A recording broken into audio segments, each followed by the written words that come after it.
Every Saturday from 1 to 2 p.m. Let's all listen to your J Perez, the professional safety and skills advocate on air. All About Safety is brought to you by JLF Projects International Inc. Experienced and skilled people handling your sensitive and expensive machinery. They do rigging, lifting, trading, and transport your equipment safe and economical. If you think safety is expensive, try an accident. Or you can call on them at j.ferrer@jlftransport.com.ph or 0917-862-4995. Hello, good afternoon. It's 1 o'clock once again. We promise to give you a very wonderful show, and we have a very talented, one-of-its-kind engineer that I've seen. I've seen the biodata, the resume. It's full of words. So more or less, the engineer that we have is hindi po pangkaraniwan. So our guest po today is the CEO and founder consultant of FOA Training and Consultancy Services that he established in 2020. He's the President and Chief Technical Inspector of an accredited CHETO, First Safe Work. He's a graduate of Mechanical Engineering at the Mapua Institute of Technology. He's also a professional mechanical engineer. He's an ASEAN professional engineer. He's a certified Verde professional, or we called under the Philippine Green Building Council. He also has a master's in occupational safety and health and production management. He's an accredited DOLE or OSH consultant and a pollution safety officer. Wala pong iba, si Engineer Ferdinand Agtarap. Maganda nga po, Engineer Ferdy or Engineer Ferds? How would I call you, Ferdinand? Good afternoon, Engineer J. Ferds na lang, for short. Okay, good Ferds. Afternoon po sa lahat. Masayang-masaya ako na ikaw ang magiging guest natin. So, alam mo, there are a lot of people, engineers, young engineers na nakikinig sa atin. And with your knowledge, it would be a plus factor dito sa All About Safety. You know?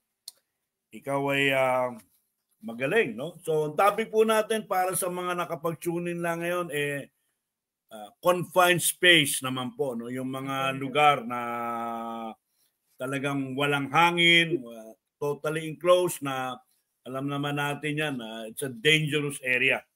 Okay, wala pa ba si Brad Pitt? Wala pa yung ating mga kasamahan? No? Wala pa. Darating yung mga kasamahan, may mga host tayo, Ferds. Yes. Tatlong hari, ganyan din, isang green building consultant, no? Or assessor sa lead, ano? And of course, si Brad Pitt o si Herman Salvador. Okay. So okay, simulan na lang natin at mamaya pag may mga nagtatanong na, no. Paano natin bago tayo magkaroon ng mga slides? Ano ba ang isang confined space, Engineer Ferds? Yeah. Basically, ang confined space naman meron siyang halos 3 major categories. Yan. Number 1, ito, I would like to quote na lang based sa mga OSHA definitions ng confined space. First and foremost, meron siyang limited egress. Napakahirap. Yung sabihin na natin, hindi masyadong komportable pumasok. So, pero kaya naman po ng isang tao o mga equipment niya na pumasok sa isang espasyo. And ang condition po niyan, isang bagay din po, very limited din po ang kanyang mobility in terms of, sabihin na natin, kung may gagawin po sila sa loob at kung papasok po sila, there would be a sequential movement of your body. And lastly, sabi nga natin, hindi po siya dapat for a long period of staying inside. Kasi po, yun nga po yung sinasabi nyo, Engineer Jay, napakadelikadong lugar po ito at napakaraming factors po to consider before we proceed any activity, whether it be a sedentary activity or lalong-lalo na pag may physical activity plus meron pang manipulation ng mga equipment. So basically, yan po yung sabi nating category para ma-define natin ang isang area as a confined space. Yan. Engineer Jay, yan, yun po.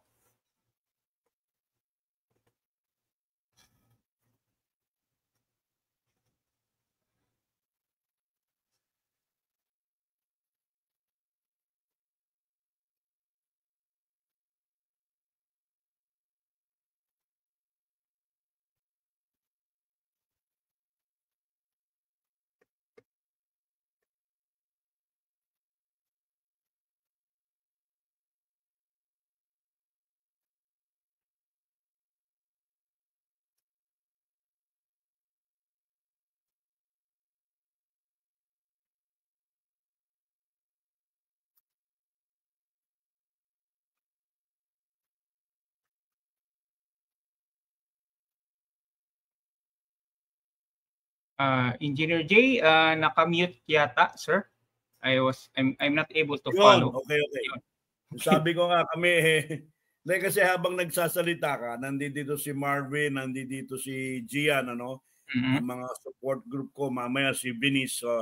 We're about 3 to 4 people na nandito ngayon, ano, na para sa ating All About Safety. Sabi ko nga, before, nakatira kami sa area sa Pandacan, diyan kami nagne-negosyo. Tank cleaning ang aming negosyo.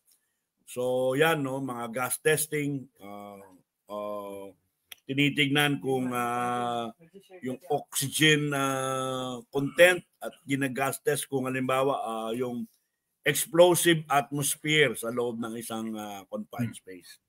But anyways, yan, since wala pa ba sila Brad Pitt at saka si Kat Tatlong Hari? Walang mic, naka-camera. Wala rin Kat. Hindi. Ako. Okay, andiyan pa pala si Marvin. Okay, ano natin, wala pa rin eh. Wala pa sila lahat. So, okay, Engineer, batiin ko lang muna yung mga nakikinig sa atin. Ano, sila Orly Bonifacio, magandang hapon. Ang dating guest, si Cesar S. Montesclaros Jr., good afternoon. Si Engineer Ramon Pesting Solis, no? Magandang hapon sa iyo. Si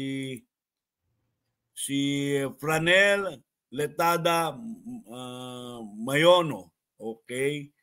Si Ronald Bairing Malabanan, okay, at saka si Angelo Redeja. Yan. Okay, sige, the floor is yours. Engineer Ferds, go ahead and let's go now with your slides.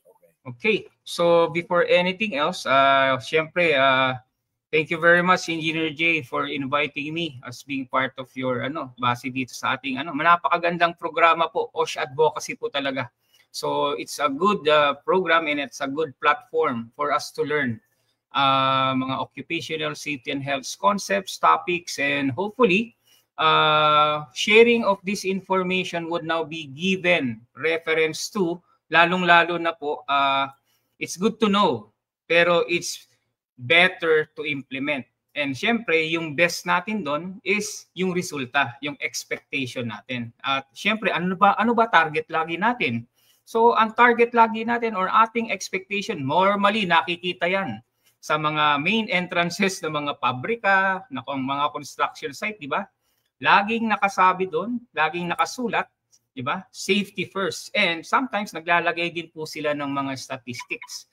So without much further ado, yan, lang po, pa-shout out na rin po kay PRBME Engineer Ramon Pesting Solis. Sir, thank you very much. Siya po yung naging tulay para tayo nagkaroon po ng pagkakataon upang makadaungang palad po kayong lahat. Even though it's a virtual session, napakaganda pong setting po para sa ganito. So, without much further ado, Engineer Jay, I would like to share my presentation and topic regarding confined space safety. If I may? Yes po, go ahead. Sige po. So, bear with me, guys. Yan. Kita na po natin. So I just want to verify po. Nakikita na po ba yung aking screen? I just want to check. Sandali lang. Marvin, ikaw na mag-ano. So, i-add mo sa Yan, opo. Ayan na yung screen. Okay. And right now, nandiyan dyan sila Edith Alvarez, sila Engineer Samperer, sila Engineer Rage Aurelio, nandiyan dyan si Christian Espelita. Okay, yan. So more or less, we have a number of people watching now. Okay, we would start now our show. It's called, our topic called Confined Space by Engineer Ferdinand Agtarep. Okay. Okay, so good afternoon, ladies and gentlemen, and of course, Engineer Jay, thank you very much for this opportunity. So I just want to start my presentation. May disclaimer lang po tayo sa ating presentation material. So sabi natin, information presented in this topic, yan, of course, from the speaker's readings, interactions, and most especially, experiences po natin at yours truly being an OSH professional. So, pasintabi lang po ulit, I do not endorse any brands or websites of the trade if mentioned in this presentation. Likewise, I cannot show you the detailed analysis, lalong-lalo na yung economic side ng mga topics na pag-uusapan natin kasi napakarami pong mga technical information, equipment that we will now be discussing within this session that would add more, lalong-lalo na sa mga economic side niya. So with that, if there are detailed inquiries and questions later on about some topics within the presentation, if it would now be more technical and more economically inclined topics po, I would direct them to the websites and contacts for proper correction. So sabi natin, confined space is one of the leading causes of occupational fatalities. Hindi lang po dito sa ating bansa, ganun din po sa iba't ibang bansa. Kahit sa first world countries, third world countries, napakarami pong incidences ng confined space accident. And most of the time, ito naman yung pinakamalungkot po sa lahat, it leads to fatalities po. No? So, just to give you an overview, sabi natin, ito na yung mga maintenance and construction top 10 killers. And one of them, yan na po, as defined, at as identified, meron po tayo yan, confined space. So, basically, yung mga incidences po natin na nakikita yan, such as yan, yung working at heights. Pagdating sa electrical safety, at alam nyo naman, ang kakambal ng electrical safety, yung fire safety rin likewise. Then, pagdating po sa mga lifting and crane operations and other, sabi nga natin, activities that would have dangerous activities that would contribute to the possible risk po. At pag may risk po tayo, yung probability and severity po, yun po yung nagkakaroon ng epekto. And one of them is the confined space. Dito po sa Pilipinas, yan, meron din tayong mga ibang incidences, pasintabi na lang po, no? Sa makikita niyo mga photos and videos regarding confined space. But yun po yung katotohanan po eh. One instance po, nagkaroon din po tayo ng incident yung sa sewer manhole tragedy sa QC, ano? Yan, malapit sa Katipunan area. So, meron pong mga trabahador na nagtangka na magkaroon po ng activity in terms of yung mga confined space. Di naman po natin sinasadya. Sabi nga natin, based on their requirement, ito po yung kanilang kaalaman lang. But during the course of the implementation of the activity, yun lang po, 3 po ang namatay upon arrival. So I just want to give a short video regarding that incident po. For yung sinasabi nga nating yan, yung namatay sila. Na-telecast pa nga sa TV yan. And they tried to revive the persons but eventually, based on the, sabi natin, mga basic life support concepts, ginawa na po but hindi na po kayang i-revive. Yan po. So, as natanong kanina ni Sir Engineer Jay, ano ba definition ng confined space? So, basically, I just want to reiterate the definition. Sabi nga natin, number 1, meron po siyang limited means of egress. And, syempre, pwede naman po tayong pumasok Yan, tulad ni Kuya rito, yan. Medyo ayos naman, ano, yung confined space niya. Itong binibilugan ko na photo sa kanan, bahagi, lower right. Kaya naman, can be bodily entered. Ang naging concern po natin pag confined space, yan po, hindi po siya designed for, yan, I would like to highlight, continuous occupancy. So meron tayong limit, may mga limitations po. So with these types of definitions, yan po yung mga category that you can now consider a location or a situation or an environment as confined space. Bigyan natin ng example. Ano ba mga example ng confined space? Yan, para at least, ito po gusto kong mangyari. Sana magbigay din po kayo sa chat box, ha? Yung ating chat box, magbigay din po kayo ng mga examples na baka meron din kayong ibang klaseng confined space. So, sabihin na natin, tangke. Yung mga tangke yan, yung mga enclosed tanks, confined space po yan. Ito po lalo na, yan, very common, diba? Yan po yung nangyari nun sa Quezon City, pumasok sa manhole. Yan, meron siguro mga utility jobs na gagawin sila dyan. And likewise, boilers. Yan, lalo na pag naglilinis po tayo ng mga boiler tube, may mga chamber po yan, bubuksan po, then kailangan pasukin natin. And sometimes yung mga furnaces, yung mga pugon, yan. Ito, may experience ako, lalo na yung, kasi I was involved before in a glass manufacturing facility. Yan, nagte-tempered po kami ng mga windshield, backlights, yan, side lights ng mga sasakyan and other architectural windows po, yan. And tinetemper po namin inside the furnace. Siyempre, yung mga furnace na yan, may mga, parang sabi natin, yung mga probes and heating element na dapat linisin din. And likewise, yung products of heating and heat transfer, magkakaroon po rin ng mga residue. Kaya kailangan pasukin din natin yan. So, ito pa, isa. Madalas, may nadadali rito yung sewers natin. Kasi most of the sewers now, alam niyo naman po, ang pag sinabi nating sewers, halo-halo na yan. Lalo na yung sabi na natin, wala namang sometimes waste segregation, yung nabubulok hanggang nandyan. At siyempre, to the extent that mamaya may papaliwanag po ako, lalo na pagdating sa mga nagkakaroon ng instances na nabubulok na ang mga organic materials. And likewise, ito, isa pong example pa. Yan, yung mga silos natin, yan, madalas may makikita tayo. So, marami yan sa mga manufacturing facilities, lalo yung malalaking silo. Siguro kung nadadaan kayo sa mga ibang highway like C5, yan, may makikita kayo yan, malapit sa Pasig. Yan. Example lang po. And hoppers, yan. Lalong-lalo na may papaliwanag din po tayo mamaya kung gaano katelikado ang hoppers pagdating sa confined space activity. And likewise, biruin mo, confined space ang bolt, tsaka pipes yan. Yung mga pipes natin, yung malalaki na tubo. Yan, lalo na kung kasyang-kasya yung tao. Mostly kasi may mga instrumentation and controls po inside those pipings. And sabi natin, mga sensors that kailangan yung puntahan din. Pag kailangan ayusin or kailangan servisan, yung mga tao natin papasok sa mga piping na yan. And likewise, confined space yan. May sample tayo, yung trenches, lalong-lalo na pag malalim na siya. It would now have a different environment based on the ambient conditions of that type of submerged location.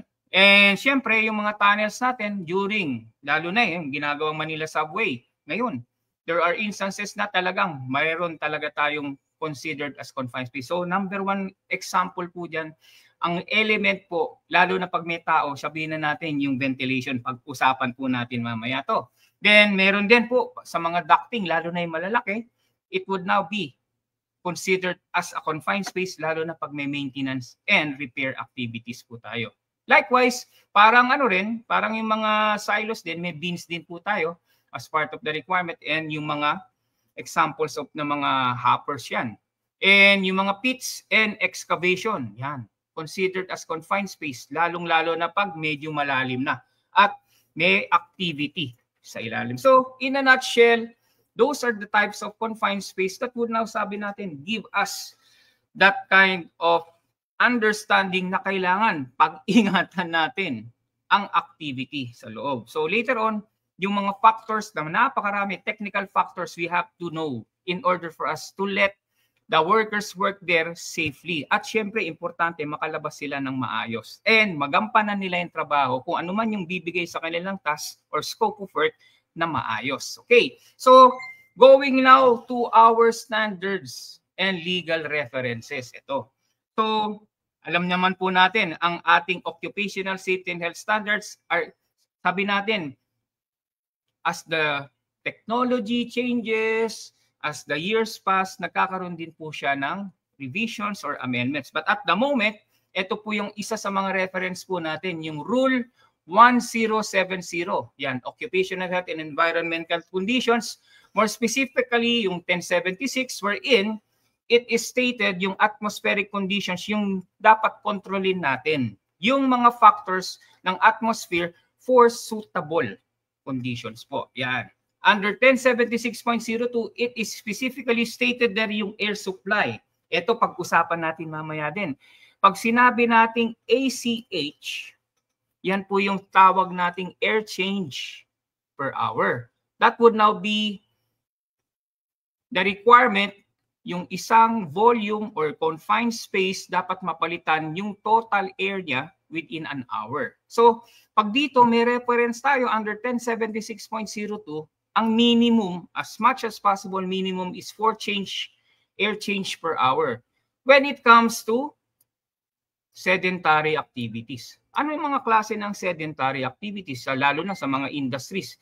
Yan, normally pag yung mga pumapasok sa loob, pag nagmo-monitor, sometimes may mga panel dyan o may mga switches that would now be part of the process operation.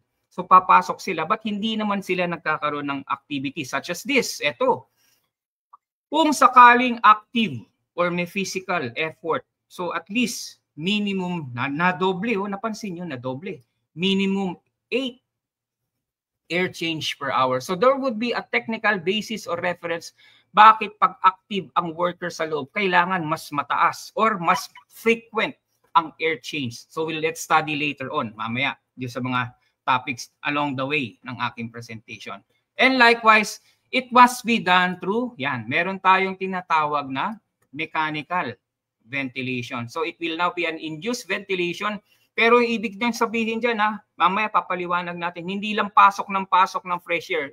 Dapat meron din po tayong hinihigop palabas, lalong-lalo na yung mga byproducts ng ating activity inside. Lalong-lalo na, one good example, sa confined space, meron pang minsan hot works na tinatawag.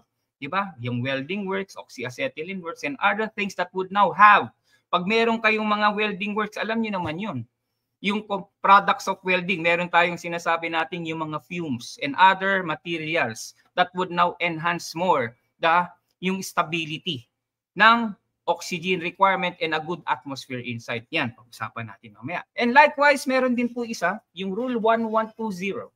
It's a hazardous work process po, no? Dealing with, yan, yung mga underground tank and similar confined space work. So it's also highlighted sa Rule 1121. And based on that, may mga general provisions. Ito ang ating hamon sa mga gustong gumawa at magtrabaho sa loob ng confined space. Sabi natin, all measures and safety precautions to be undertaken prior. Yan. I want to highlight prior to entry, execution nung gagawing trabaho sa loob ng confined space. So what are those? Sabi nga natin, ano ba yung mga precautions or ano ba yung mga items or concepts or guidelines or procedures na kailangan natin gawin? Pag-usapan natin yan. Okay. So, ano ba yung mga types ng confined space? Yung types of hazard. Yan yung mga, may mga categories din po tayo. Number 1, ito yung nabanggit ni engineer din. Siyempre, checkin nila yung presence of hazardous atmosphere. Within the confined space, napakarami pong factors. And let's say, based on our activity, we would now define and we would now know different types of hazardous atmosphere. Likewise, yung configuration hazard, yan. May pagkakataon lalo na sa mga trenches, excavations, or other pipeline, yan. May paliko-liko yan. Tapos minsan luluwag, tapos biglang sisikip yung confined space nyo. So it deals now on the configuration. Lalo na yung mga hopper. Yung sa taas niya, di ba? Malaki ang elbow room or leg room. Pag hopper yan, pag cylindrical type or meron tayong nagbabawas sa ilalim. So that would now be part of the hazard. Okay, so continue. Ito yung problema pagdating sa mga silo. Minsan, may pagkakataon po pag nagtatrabaho tayo, hindi kayang tanggalin yung materyales sa loob ng silo, sa loob ng tangke, in order for you to execute other activities. Kasi may mga restrictions din po. Then, yan po yung challenge pag nagkaroon tayo ng engulfment hazard. And, ito yung isa sa sometimes nami-mislook or hindi napapansin. May mga pagkakataon, ito po yung challenging part ng confined space. May mga pagkakataon, yung conditions nagbabago po. Sometimes pagpasok or pag-assess pa lang, okay, non-hazardous pala yung area. Maayos naman yung lugar natin.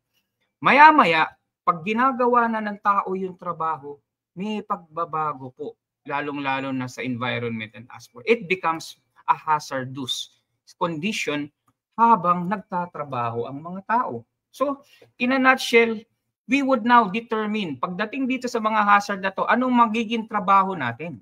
What would now be our responsibility?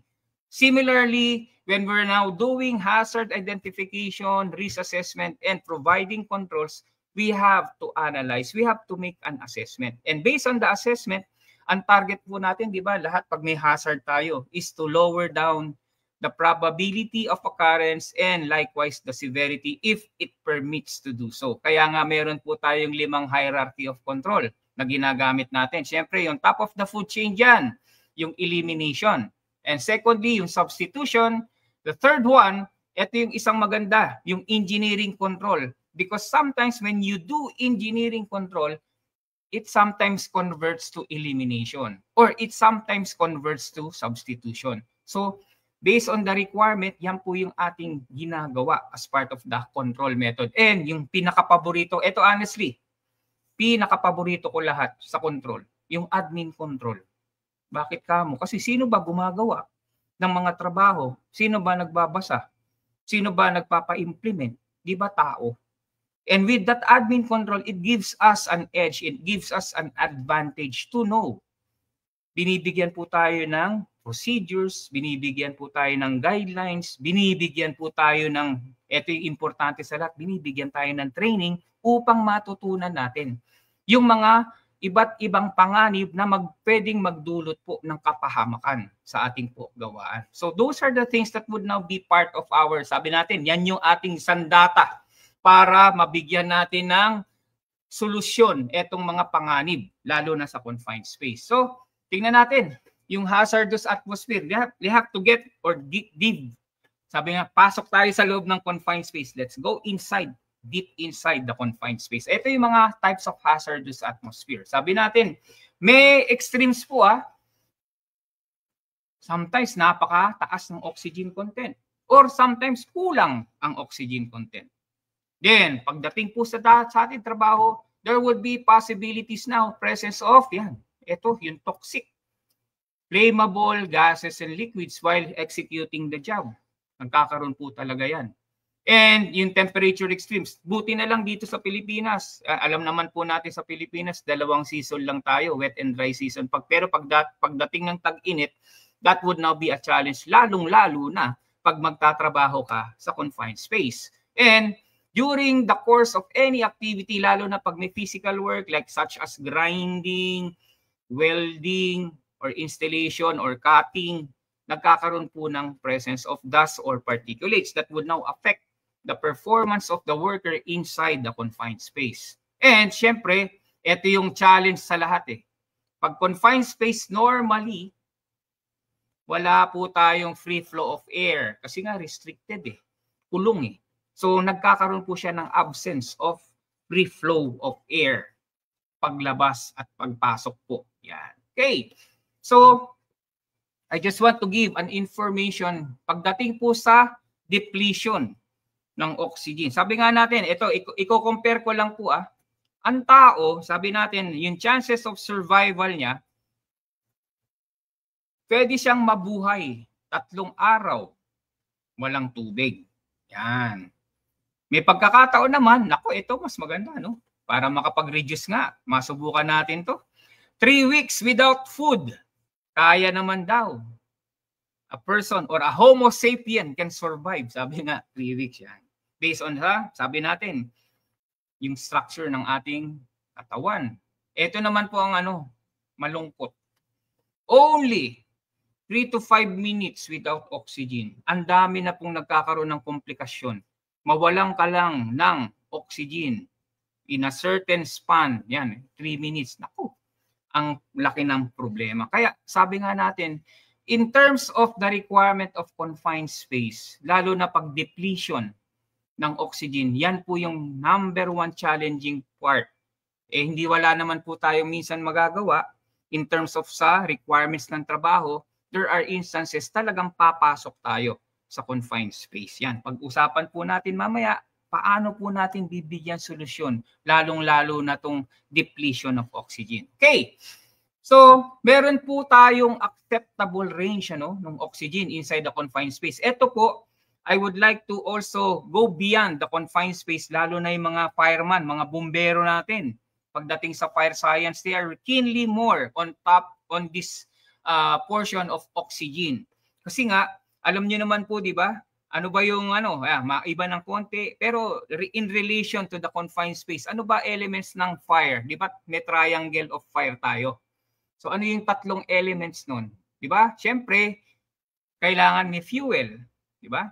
Tapos, kailangan may oxygen para ma-burn yung fuel and yung heat. But based on the confined space, sabi natin, ang range po natin, minimum is 19.5, ang maximum is 23.5. So with this percentage, bakit kaya? Bakit ito yung naging basis natin?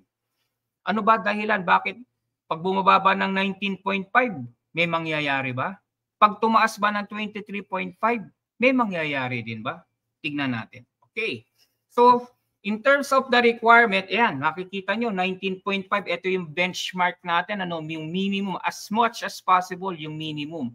So, as the oxygen level decreases, yan po yung mga magiging consequence natin. Up to the time na talagang magkakaroon na kayo ng fatality in terms of the requirement.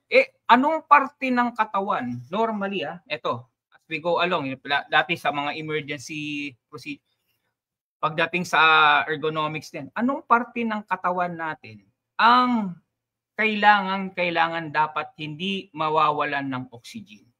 Kasi yun po yung isang driving element wherein dapat kailangan niya. Lalong-lalo na rin, ito. Ano nilalaman nito? So we need really a good and constant supply of oxygen sa ating utak. Kaya nga tingnan nyo, bumaba lang ng 19.5%. Biruin nyo yan, yung decreased ability to work strenuously. Nagkakaroon na siya ng impairment ng coordination. So nagkakaroon na po siya ng, sabi natin, yung sense of kanyang, yung mga cognitive function niya, nababawas-bawas. Kasi kailangan talaga na dapat constant supply ng oxygen yung ating utak. And likewise, pababa ng pababa yan, tingnan nyo, yung consequence niya, it pertains now to your brain or yung inyong survival instinct, nababawasan at nababawasan na. Kaya minsan nga, pag may mga sunog, hindi mostly namamatay yung tao dahil na sunog siya. Namamatay siya due to lack of oxygen or suffocation. Yan. Okay. Pagdating naman po sa mga pagkakataon na, pag masyado naman daw mataas, more than 23.5% oxygen. Ito yung magiging consequence po, mga kasama. It can cause yan, yung mga flammable and combustible materials too. Yan, nagkakaroon ng spontaneous ignition or sabi nga natin, violent explosion. Yan po yung concern natin. Pag masyado naman pong mataas ang oxygen content sa loob ng confined space. Kaya normally, yung mga tao natin yan, lalo na yung mga maintenance personnel, yung mga technicians natin, pag may gagawin po sila sa confined space and they seem to measure it beyond 23.5 or nearing 23.5, alam mo ka ano yung mga tools na ginagamit nila or piniprescribe based sa hazard identification and risk assessment. So normally, these technicians or this, sabi natin, yung mga kasama natin, normally may mga holster, may mga toolbox, ay mga tools na dala-dala yan. Pagdating sa confined space, they are using yung sinasabi nating non-sparking tools that would now inhibit the possibility kasi hindi natin masasabi lalo na sa loob ng confined space. Just in case, baka mamaya magkaroon ng sudden malaglag yung tools niya and it would hit probably a metal again. So what would now be that scenario? Baka magkaroon ng konting spark yan. Alam mo, metal to metal eh. Or sabihin na natin, may mga ganung pagkakataon. Eh kung mataas ang oxygen content nyo, nako, there would be a possible or a violent ignition that might happen. Kasi sobrang volatile na. Kaya may pasubali din ako, mga kasama. Pag gagamit tayo ng ventilation, don't ever, sabi na, never use pure oxygen for ventilation. Yan. Pag sinabi kasi nating ventilation, we are now increasing pagdating sa oxygen, yung oxygen level na. Yan. Bakit kamo? Kasi sometimes pag masyado nating ginamit ang pure oxygen as ventilation, it is a possibility that it might go beyond or above 23.5. Kaya ang oxygen or medical oxygen is only yan. Sabi nga natin, used for a medical emergency. Mamaya pag-uusapan po natin, may isang tool na minsan wala sa first aid kit eh, pero hopefully laging meron yun. Sabihin natin, lalong-lalo na pag may confined space. So gagamit lang tayo in a certain quantity and time frame ng medical oxygen for medical emergencies. Yan. Paliwanag po natin mamaya. Okay. So with that, ito po yung sinasabi ko. What's in a breath?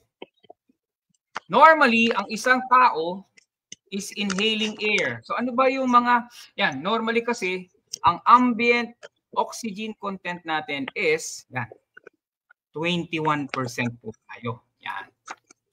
Kaya nga meron tayo kanina, di ba? Yan yung breathing normal is 19.5 to 23.5.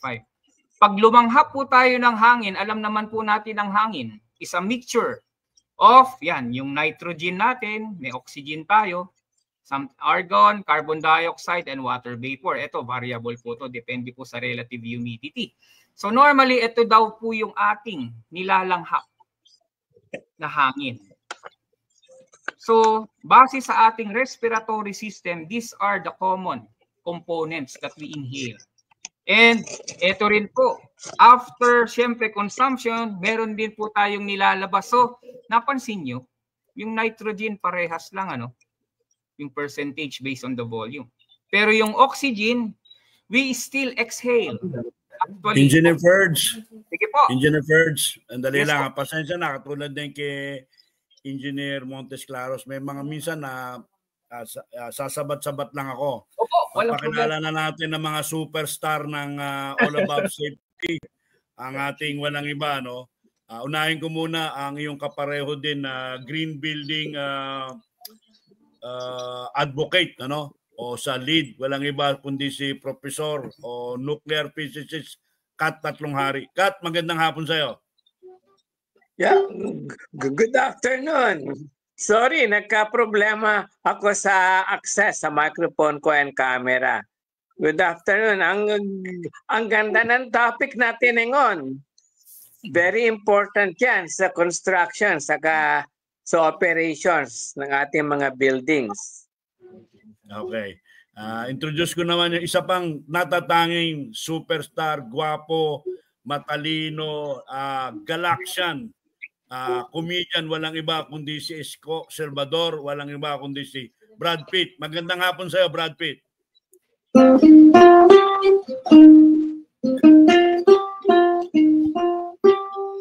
Very discute.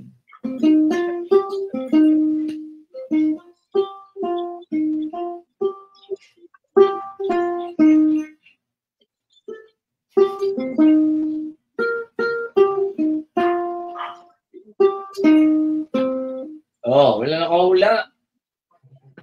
Yeah, magandang hapon sa'yo, Brad. Ang ating guest baka mamaya yung tinugtog ko, I feel like making love. Oo, maraming racket ito, Brad Pitt. Baka medyo minsan sa mga mga convention na mga gagawin sa Philippine Mechanical Engineering Society. At magandang hapon din pala kay Engineer Lawrence Brass ng Occupational Safety and Health at kaka-engineer Jomar Batino. Nandyan ako nung last Friday, no? Sinasabi ko nga, Brad Pitt, na ikaw na ang gawing mascot. Ewan natin, ha?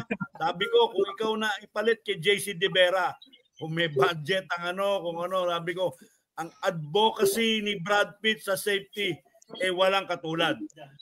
Ayan.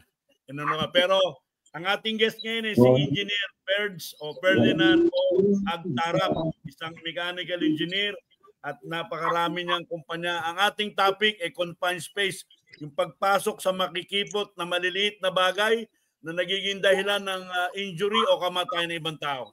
So, okay, Engineer Agtarap o Ferds, no?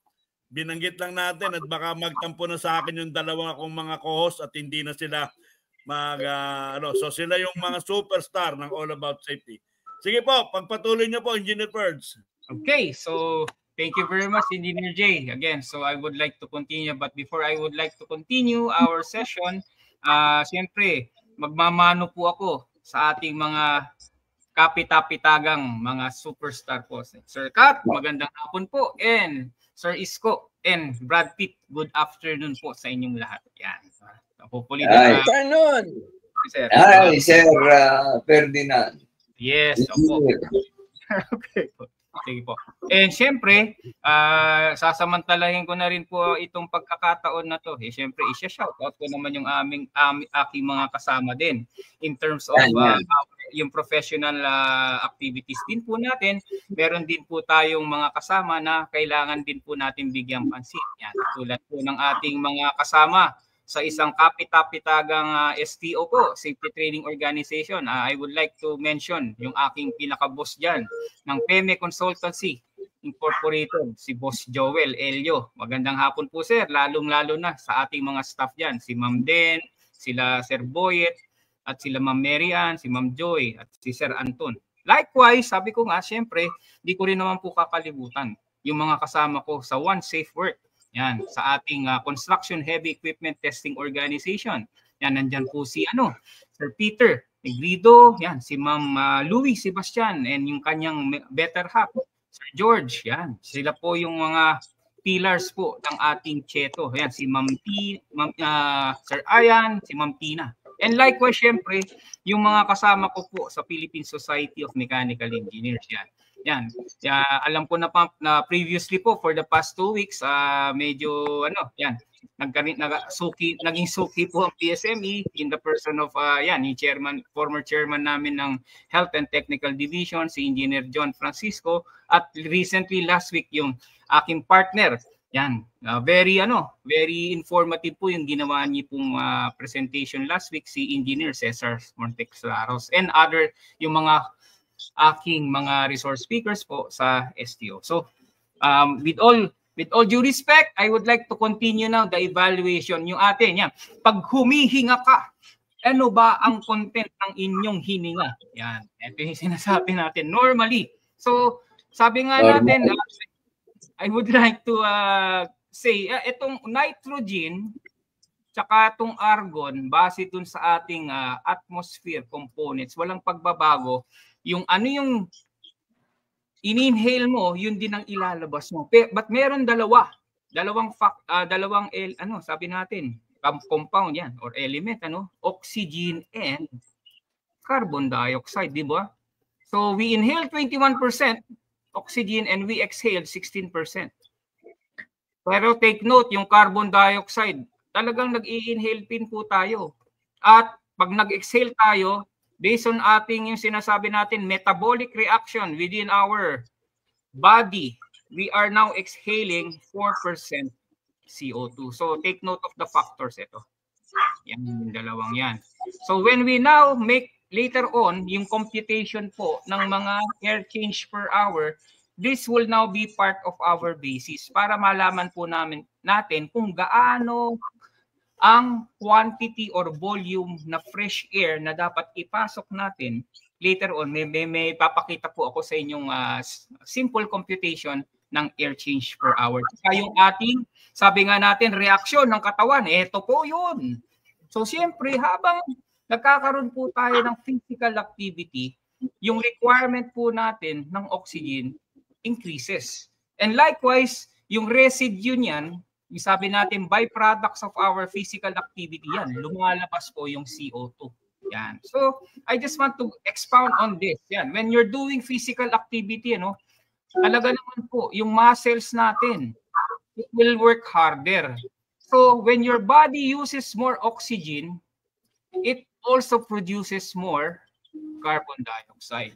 So that would now be our reference, that would now be our benchmark when we now start analyzing yung requirements po during confined space, yung ventilation requirements natin. So, average adult po, yan. The average adult, sabi natin, nasa sedentary stage or when resting. Yan, sabi natin, nanonood lang tayo ng Netflix. Yan, tulad nito. Yung mga kasama natin, pa-shoutout po, doon lahat po sa mga nanonood or nakikinig dito sa programa ni Sir Jay. Thank you very much po for listening. It inhales, sabi nga natin, humihinga tayo about or approximately 7 to 8 liters of air per minute.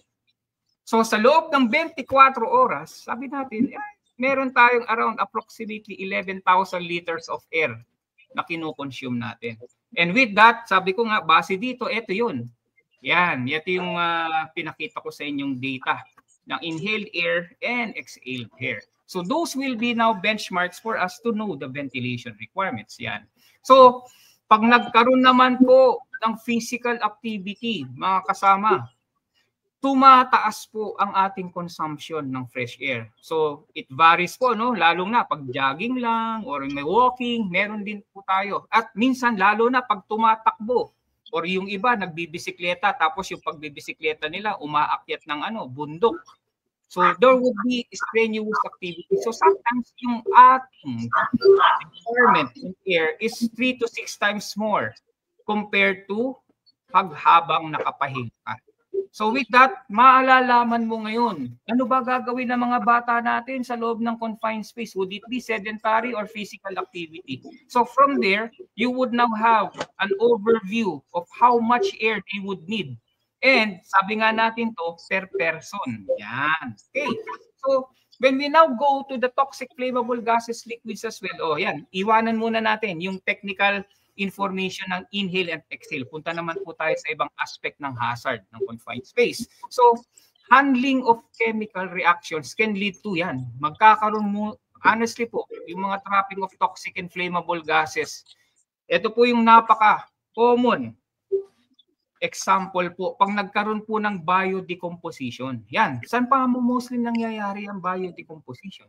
Yan, mostly sa sewers, or lalo na yan sa ito, very famous po yung sa mga oil and gas facilities. Kasi sometimes it leads to yan. Yung H2S, yung hydrogen sulfide, ito yung isa sa pinakadelikadong, sabi nga natin, chemical na pwedeng malanglang a very, very serious consequence. And likewise, ito, yung methane, yung CH4.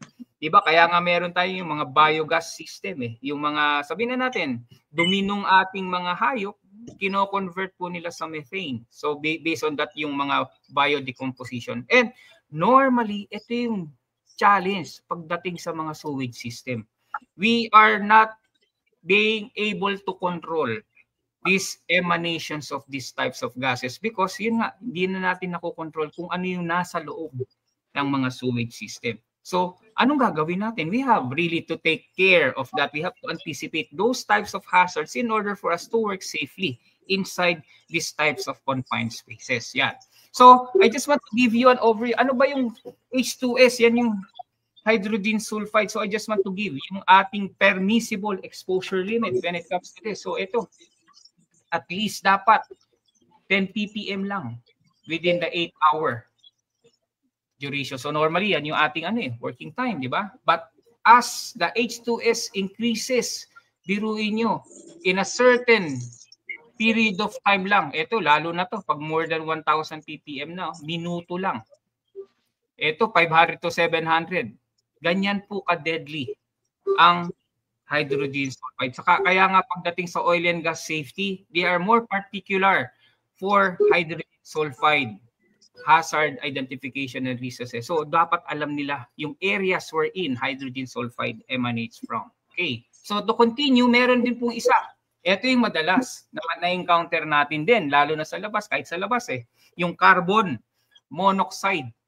Normally, pag combustion, yan, yung mga ating mga vehicles sa labas, lansangan, bibigyan mo ng gasolina yan. Siyempre, may products of combustion, yung internal combustion engine. With that, nagkakaroon po ng chemical reaction. And one of the items or the chemicals that being released by our vehicles is carbon monoxide. So ito yung sinasabi nating permissible exposure limit naman. So I just want to give you a figure. Ito yung 50 ppm within the 8 hours. Yan po yung sabi nating permissible exposure limit. But again, as the ppm or as the content or the quantity of a chemical increases, ito rin po yung kanyang mga consequences or effects sa atin. So being the range of here, yung 1,000 to 2,000, nagkakaroon po siya ng complicated effects po. Yan, kakaroon na po ng confusion or tendency to stagger na, and lalong-lalo na po ito, yung slight heart palpitation. Sometimes, meron tayong mga kasama na medyo hindi stable ang kanilang mga heartbeat, and sometimes it leads to possible cardiac problems po for that. Okay, so diretso naman po tayo. Punta naman po tayo dun sa medyo mainit na lugar, or sometimes buti na lang hindi tayo wala tayong snow or hindi tayo nasa temperate countries po, as part of it. Sabi na natin, yung extremely hot or cold spaces, it will also add to the hazard. Kaya yung iba talaga, tayo dito sa Pilipinas, ito madalas natin maranasan, itong hot. So with warm spaces, sabi natin, yung hazard na mainit, it decreases po talaga yung working efficiency. Honestly speaking, di ba? Kahit naman po sino pag napakot na at mainit, nakakaalibadbad, di ba? Hindi natin magawa yung dapat natin gawin. We can make a person, at yung isa pang problema dyan, siyempre, natural instinct yan, metabolism ng tao yan. Pag mainit, madali ka rin mapagod. So, these are the possibility na mas marami kang mangyaring hindi kailangan dapat mangyari or yung tinatawag nating pagkakamali or mistake. Yan. So, of course, pag masyadong mainit, it also involves yung humidity factors.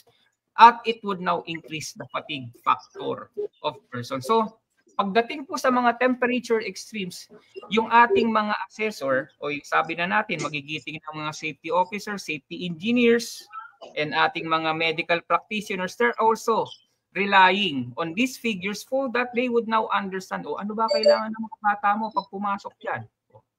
Tulad namin noon, pag pumapasok kami, based on my experience, kasi I've been involved in a glass manufacturing company. Alam niyo naman, may mga pugon yan at may mga underground tunnel na mga burners.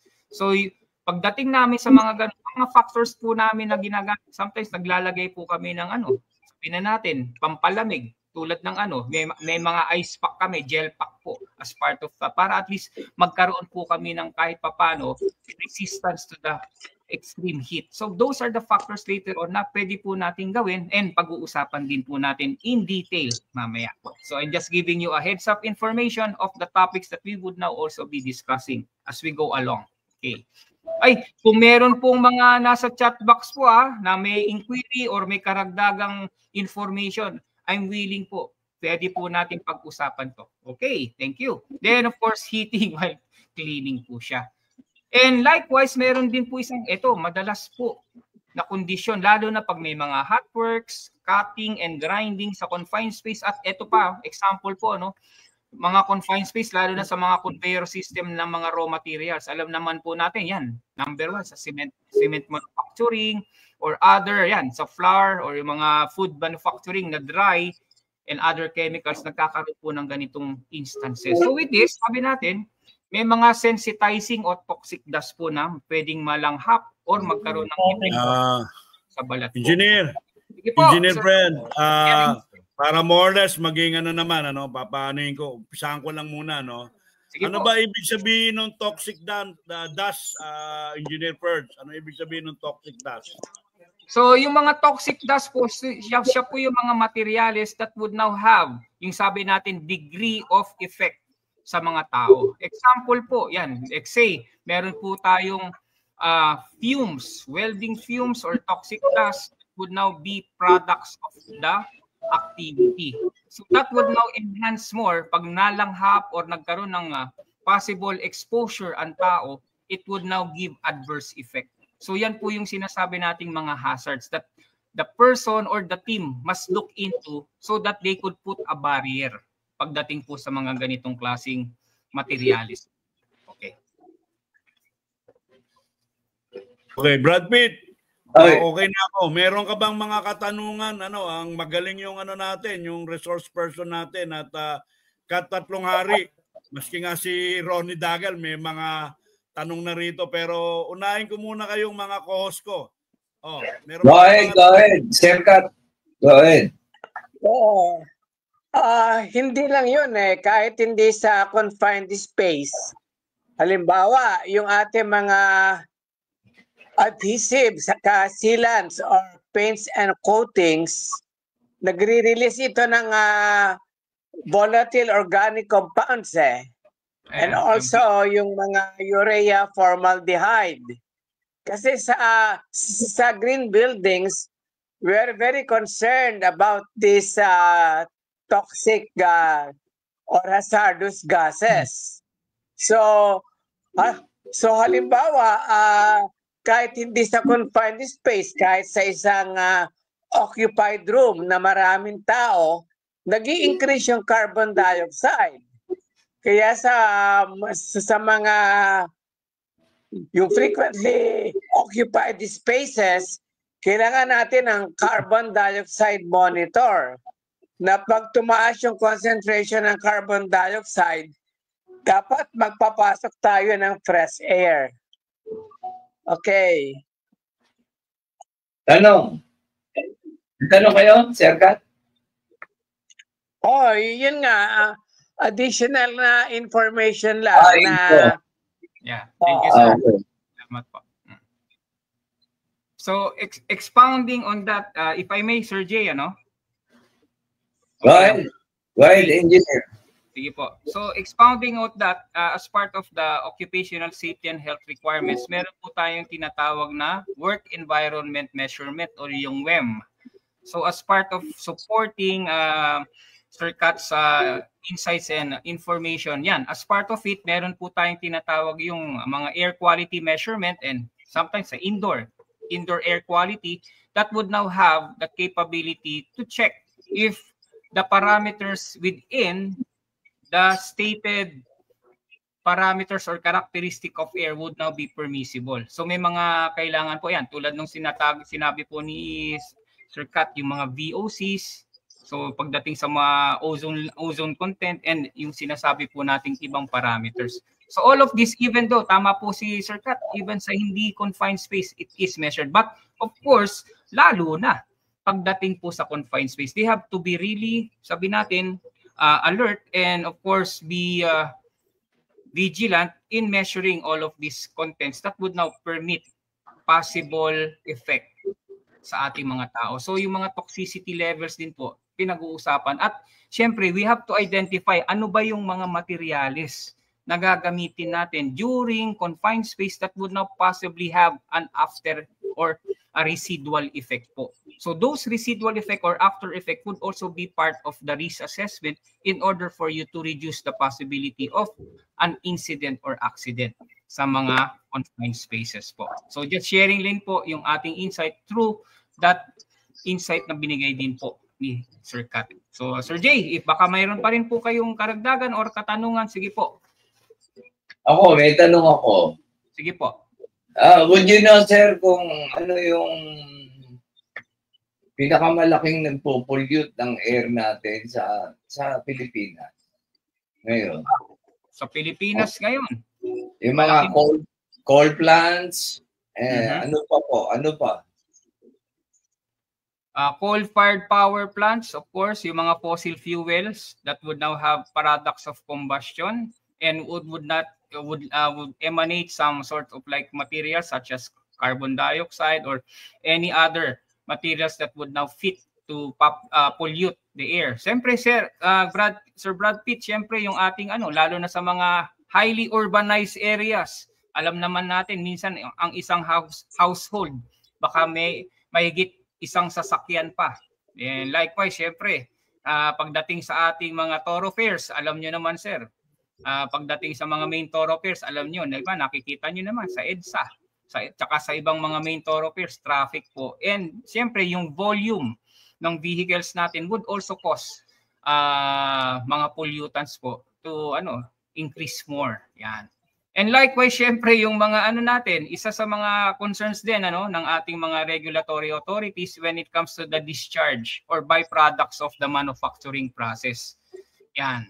So, sabihin na natin, kaya meron tayong mga ahensya ng gobyerno na nagbibigay rin po ng gabay and monitoring yung mga discharges ng mga materyales o mga byproducts of ng mga processes po nila.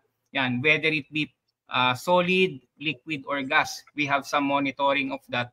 Yan. Alam naman po natin yung mga ahensya ng gobyerno such as DNR, LLDA, and other agencies that would now be requiring to comply yung mga manufacturers dun sa kanilang mga limits or parameters para kung sakaling magkaroon po ng mga byproducts, it will now be, sabihin na natin, it would now lessen but it would not eradicate pollution po. As we go along with the process right now, the present activities worldwide, talaga pong nagkakaroon po tayo ng pollutants in terms of the activity.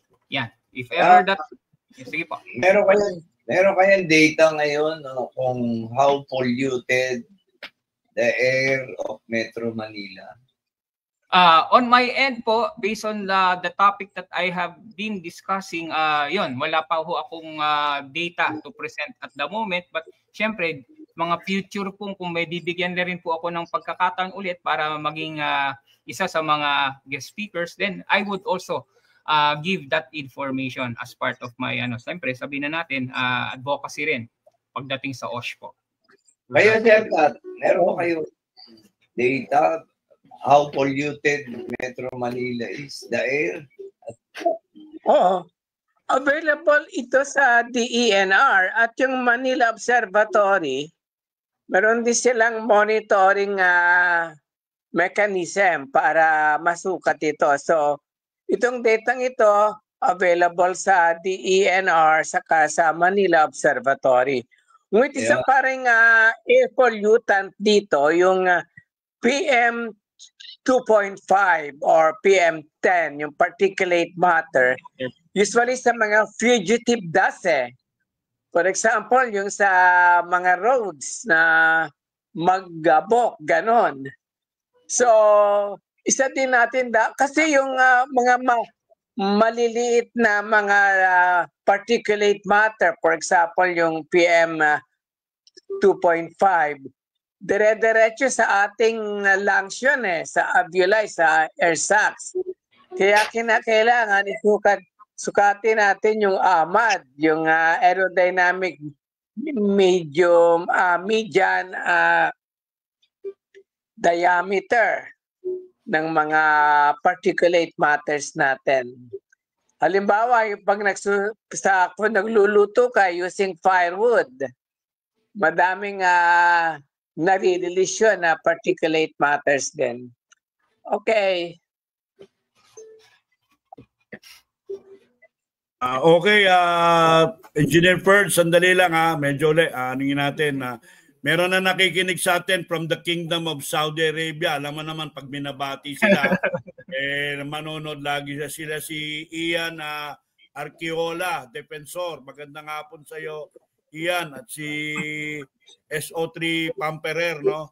What companies are required to use air meters or gauge to measure the air that we inhale to know its toxic level? Meron bang kumpanya na nagre-require daw ng air meter o gauges to measure air that we inhale to know its toxicity level? Engineer, meron ba? Ako wala akong alam. Hindi naman, it doesn't state na dapat merong air monitoring equipment, but the law says, based on the occupational safety and health standard, that we conduct what we call, yung nabanggit ko po kanina, na work environment measurement. So there is a frequency of measurement of the internal within the facility, within any manufacturing company or construction if ever required based on the requirement of the law na sinusukat po nila. So it's up, sinusukat po yan in terms of yan. Meron po tayong mga dito sa Pilipinas po, and likewise in my experience in the other, sa gitnang silangan po, meron po kaming mga hinahanap na accredited by the regulatory authorities on their behalf to be a third-party measuring providers po. Nung mga kailangang parameters na sabihin na natin, may mga kailangan yan like VOC or yung mga ibang contents po na parameters na based dun sa mga codes of practices na sinusunod po sa bawat bansa or bawat probinsya that would now comply with the minimum requirement or the threshold level limit po. Pero hindi po natin, sabi natin, hindi po natin naman pinagbabawalan ang bawat kumpanya na magkaroon din po ng mga ganitong klaseng instrumento upang makita rin po nila yung performance. Lalong-lalo na, based on my experience, yan, I've been in a glass manufacturing company, meron po kaming kasi nga po, ang melting ng salamin is talagang walang patid po yan, 24/7, 365 days a year, in a couple of decades po base doon sa performance. And with that, we are having products of combustion, yung melting process po namin, meron po kaming stock. And we are now conducting monitoring of that pagdating po yung mga continuous emission monitoring system, yung SEMS na tinatawag. And those SEMS, meron pong mga parameter yan. So internally, we could also make that as a basis based doon sa performance or production performance ng aming furnace. Kasi pag nag-exceed sila doon sa mga ganong klaseng mga emissions, it would tell na bumababa po yung performance ng aming pugon. So that would now be part of the reference para ma-sustain namin yung reliability at yung integrity naman po ng performance. So there would be so many things that would now be basing. Marami pong basehan, not only on safety and health, but most especially pagdating sa mga ganitong klaseng industries, it would also help them to evaluate the performance of their equipment. And of course, in line with that, yung kanilang productivity, efficiency, and bottom line po, yung profitability. So in my take, that would now be part of my small insight that would say that hindi naman po mandatory, hindi naman po rin pinagbabawal. It would now be based. But ang aking understanding po, kung may batas po sa loob ng confines ng jurisdiction ng area kung saan nakatayo yung facility, then you have to follow that one. Whether it be acquiring a third party, accredited third party to do the measurement on behalf of the regulatory authority. And the result would now be part of the, sabi natin, objective evidence that you would now show, ay, nagko-comply kami dun sa requirement nyo. Yan po, Sir Jay. Okay. Okay, isa na lang, Engineer Percha. Magagalit sa akin ang presidente ng PSME, si board member, Engineer Ramon Pestinsolis. Shout out daw kay Engineer Boyet Catalan, PSME past national president, and Engineer Eric Bacula, PSME past chapter president of Mandaluyong. O yan, inana natin. So, sir, kindly continue, Engineer Perds. Si Sir Kat yata may gusto kong sabihin. Oo, kasi sa mga green buildings, siguro Engineer Perds, familiar ka sa Verde, you are a certified Verde na professional. In the same way sa mga LEED buildings, requirements siya nga environmental indoor quality eh. Opo. Para ka ma-certified na green buildings ka. Tama po. Kasi ang green building, it goes beyond. It goes beyond the compliance. It goes beyond the legal requirements to be a green building. Okay. Sige po.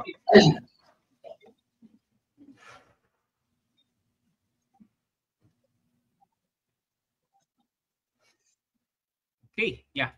So, diretso na po natin ang discussion. Okay, Salamat po. Then, ito po diretso. Okay. Meron din, yung sabi nga natin, absence of free airflow. So yan po yung isang challenge normally sa confined space po kasi. Yan, pag confined space not designed kasi nga hindi po siya designed for permanent worker occupancy. That would now be one of the considerations. Kaya nga kinategorize mo ng confined space eh. So after readying the space, it should maintain yung characteristic na maganda po ang air distribution. Kasi nga, habang nagtatrabaho po ang tao, yung mga entrant, yung tinatawag nating pumapasok po sa confined space, yan po yung tawag sa kanila, entrant, nag-exhale po siya ng carbon dioxide. So we have to balance out also the atmosphere inside. So sabi nga natin, just for reference, ang ating ambient condition ranges from 20.9 to 21% oxygen, di ba? So as much as possible, when we now do these activities, pagdating po ng absence of airflow, we target the 21% as much as possible based on the requirement of the activity inside the confined space. So, kailangan meron tayong free flow of fresh air. Yan, kailangan yan. Ito nga yung sinasabi ko kanina, in and out po. Hindi lang pasok ng fresh air. Dapat yung mga pollutants or contaminants of yan, mga atmosphere contaminants din po natin, fina-flush out din po natin yan as part of our activity. Because lack of it can lead to build up of hazardous atmosphere yan. Meron po tayo, there would be a possibility if ever that we would now not take care of a good flow of air inside, magkakaroon po tayo ng problema, lalong-lalo na sa mga taong nagtatrabaho po sa loob. And likewise, meron din po tayong challenge, yung sinatawag nating configuration hazard ng mga confined space. Kasi minsan meron siya, baka may paliko-liko pa yan, biglang lalaki, biglang liliit yung spasyo, kaya minsan meron yung mobility changes. At likewise, yung activity changes din po, dahil nga sa configuration. So sometimes may mga agitators din po sa mga reaction vessels. And yung configuration hazard, lalong-lalo na kung may mga materials pa ho, mga residue, such as yung mga slicks, wet surfaces, nagkakaroon po, magko-contribute po yan ng risk ng slip, trips, and falls, di ba? And pag nagkaroon po tayo ng slips, trips, and falls, alam niyo naman po yung magiging consequences niyan. Yan, fractures or some sort of like an injury and other incidences that might possibly happen. Then, pagdating po sa configuration, yan, sometimes very narrow yung openings that inhibit emergency evac po, lalong-lalo na pagdating sa mga ganitong klaseng pagkakataon. Then, the surface configurations then magbibigay po such that the toxic residues, sometimes ito po yung mahirap eh. It sticks and yung cleaning prior to entry is difficult po. So yan po yung mga challenges pagdating sa configuration. Baka mamaya, doon sa gilid na yun, may mga pa yan, sulfur powder na residue, nag-kick up yan. Kaso, paano natin lilinisin? Yun. Hindi kasya yung natin, pantusok natin. So, yun po yung mga challenges na kinakaharap natin pagdating naman sa mga configurations ng confined space. Yan. So, sometimes also, yan, falling objects with top opening vessels. Yan, pag overhead po yung entry natin, or yung vertical entry pag confined space. Sometimes meron din po tulad nito. Ito horizontal entry po. Just to give you an example. So those are the things that we have to consider in terms of configuration naman pagpasok ng tao sa loob ng confined space. So sometimes pag may mga ganitong configuration hazards, we are now basing our assessment. Yan, sabihin na natin, titingnan po natin yung mga plano ng ating mga confined space such as yung mga silos, yung mga tangke, mga piping. So titingnan din po natin in addition to that, hopefully that the PNID or yung piping and instrumentation diagram would also give a support in order for us to make the proper assessment pagdating po sa mga configuration hazard. So basically, determined by the structure, yung mga configuration hazard ng mga confined space and yung mga equipment connected to it. Kasi lalong-lalo na pag may mga, sabihin na natin, mga hazardous energies involved within the confined space, kailangan alam nila kung saan nila i-shutdown yan, saan nila i-purge, saan nila lalagyan ng tinatawag nating lockout and eventually yung tag-out system. So that later on, when they enter that facility, sabi natin, kontrolado na nila. Yan. So all such hazards shall be accessed by yan. Sabi na natin, visiting the activity. Minsan nga, meron pang parang sabi nga natin, recon. Meron tayong reconnaissance. prior to the main activity para at least meron tayong, sabi natin, advanced information, what are installed doon. Ano ba yung haharapin ng mga trabahador nyo. So with that, meron tayong advanced information that would now give us also tools and methodologies for us to prevent yung mga possible incidences in terms of configuration hazard. Kaya importante po, yung lalo na yung mga as-built plan natin, yung mga PNID would now be a good reference in terms of the requirement when you now assess configuration hazard. Yan. Okay. So, ito yung kanina, nabanggit ko rin yung engulfment hazard. Engulfment is when yun. Lalong-lalo na yung mga silos or tangke na hindi daw pwedeng tanggalin yung materialis. Tapos nandun may magtatrabaho kasi nga may kailangang ma-adjust na mga equipment or sabihin natin, teka pre, yung sensor nakatabingi base dun sa internal camera, hindi natin kayang kailangan pasukin mo muna yun. Kaso may materialis sa ilalim . So yan yung mga example po, no? May mga, well digger is engulfed by the falling sand, yung powder stored in a hopper, yan, nagkakaroon sometimes ng flooding of confined space. So to give an illustration, sabi nga natin, wag naman po sana, it only takes 2 to 3 seconds to become helpless in a flowing grain in terms of this type of activity. So kaya sabi nga nila, bawal na bawal magtrabaho sa confined space na nag-iisa. As much as possible, 2 or more, mas maganda po. Lalong-lalo na mamaya, meron tayong isang mga illustration pagdating sa confined space activity kung sino-sino yan. Parang basketball din, may 1, may 2, may 3, may 4, may 5. That yung mga kanilang mga responsibilities po. Okay, so yung tapered bottom for configuration yan, ito po yung isa rin sa masama. It can trap the worker. So talagang kailangan talaga ng careful planning and every effort should be made to eliminate the need for entry. Mamaya meron isang methodology na nabanggit na that would now enhance more protection and sabi natin proper analysis before an activity should be executed inside the confined space. So yan po yung mga possible na mga hazards po natin. And ito yung isa sa pinakadelikado sa lahat at ito dapat ang medyo bigyan natin ng pansin. Kadalasan, when you now evaluate, minsan may reconnaissance ka, di ba? Or meron kang initial assessment na confined space, but hindi po natin maiwasan. Nagbabago po yung kondisyon sa loob. Lalong-lalo na depende dun sa scope of work na gagawin nyo. So lalo na pag may mga ganitong klaseng activities such as hot work, grinding, cutting inside the confined space or sabihin na natin repainting ng mga inner walls ng mga tangke. So that would now be part of that changing conditions. Kasi pagpasok mo wala pa . Yung mga pintura nilagay mo, yung mga let's say baka lalo na epoxy paint pa yung gagamitin natin yan.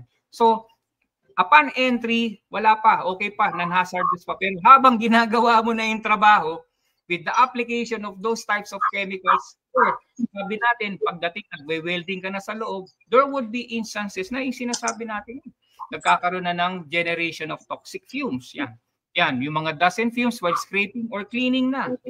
And ito pa, human beings exhale CO2, whose concentration can increase depleting oxygen. Tama po, lalong-lalo na kung hindi natin nabigyan pansin yung ventilation, yung airflow requirements po. Kaya nga sabi nga natin, nag-i-inhale tayo ng 0.4% CO2.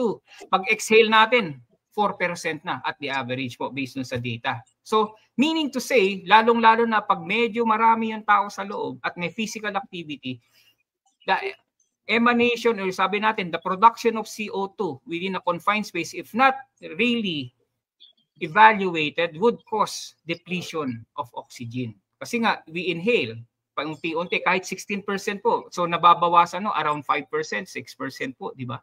Yung oxygen, little by little, tapos tumataas ang CO2. So, those are the things that we have to consider when we now evaluate. Kasi nga, nagbabago po ang kondisyon sa loob ng spasyo ng confined space when it comes to these types of activity. And likewise, sabi natin, may mga important items lang po tayo to consider, to give us a robust, sabi natin, a confidence na, kaya natin magtrabaho sa confined space. So sabi natin, we can make an assessment of the work permit preparation and certification for entry, marami pong methodologies dyan.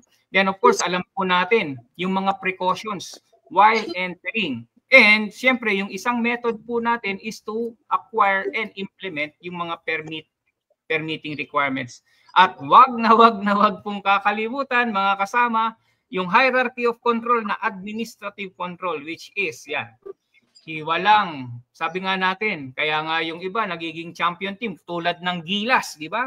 They have to do training, they have to do practice. At pag nag-practice po tayo, sana yung emergency response team or yung mga entrants sa confined space, sila din po talaga, hindi po iba-ibang tao. Yun po yung concern natin, lalo pag-usapan natin sa work permit requirement.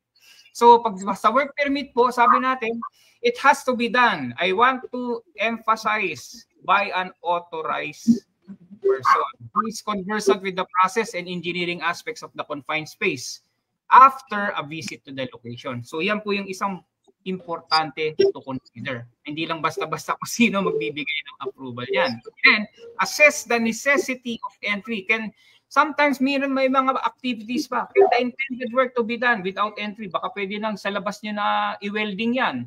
Kung kasya naman dun sa bunganga ng confined space, yung ating i-welding, sa labas nyo na welding, wag nyo nang weldingin sa loob. So may mga ganong klaseng pagkakataon po, prior to execution, baka dapat dun na lang isalpak na lang. Hindi na dun i-welding. Kung kaya namang i-welding sa labas, so that would now be lessening or reducing the probable hazards po pag nagtrabaho ka na sa confined space. Then, if entry is necessary talaga, wala tayong magagawa Meron tayong mga ano ba yung mga paraan natin? Decontamination requirement or isolation requirement must be specified on a permit for implementation. So sometimes those are the things that would now be needed to execute so that prior to the entry of the personnel, yun po yung mga bagay na dapat natin tandaan at gawin as part of the confined space safety. Then of course, the precautions to be taken while entry must be listed. Ililista nyo lahat yan along with yung last resort natin, yung hierarchy of control, yung personal protective equipment. Ibig sabihin niya talaga hindi natin maiwasan yung hazard. Confined space, talagang kailangan nating lagyan ng mga barrier or controls in order for us to do the work safely. Yan. Then, pagdating sa certification preparation, kailangan natin, permit must be correctly and accurately filled. Yan. Pati yung location, yung mga details, yan, mga purpose. So for the purposes of our discussion, ito po yung sinasabi natin. And ang importante po dyan, lagyan nyo. Validity period must be mentioned. Yan. Okay. Mamaya, may tatanong, meron tayong pag-usapan dyan. So, okay. Sir Perds, sandali lang. Sir Perds, ano lang natin, may text uli si Engineer Ramon Pestin Solis Shout out daw sa PSME past President Engineer Jerry Asuncion of the City of Dasmariñas. Okay. At meron pa siyang isa pa para lubos-lubusin ko na. Pasensya na, Sir Ian shout out daw kay Engineer Ian Defensor, PSME Middle East, watching from Alcobar, Kingdom of Saudi Arabia. So maraming salamat sa mga, at kayo naman tiga Saudi Arabia, pag meron kayong show dyan, nandito lang si Brad Pitt para magbigay ng saya at lumipad dyan sa Kingdom of Saudi Arabia. Brad Pitt, yung presidente, ito pangalan, Engineer Ian Defensor. Ayan. Salamat po, Engineer Pearl. Engineer Ian Defensor. Who knows how long I love you? You know I love you still. Will away. Next. Okay. Yan ang mga commercial natin, Engineer Perg, para dumami ating nakapakinig at nanonood. Okay. Abraso lang.